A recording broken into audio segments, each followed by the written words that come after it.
DRPS2 Herbal Oil.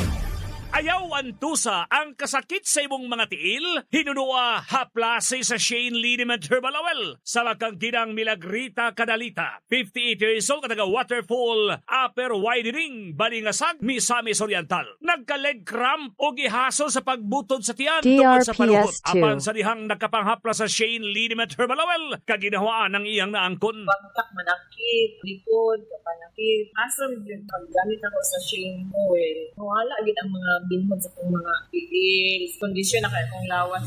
Sa Gipo, Zamboanga del Sur, ang Shane Liniment Herbal Oil. Uban sa DRPS2 Shane Herplus Capsule. Mapalit sa Safe Meds Pharmacy, Ginel's Pharmacy, Bagalianes Pharmacy, o First Pharmacy sa Gipos. Sa Dumalinaw, ang Shane Herplus Capsule, uban sa Shane Liniment Herbal Oil. Mapalit sa Luzada Pharmacy, o dinhi sa Barangay Radio 101.5, Gipos, Zamboanga del Sur.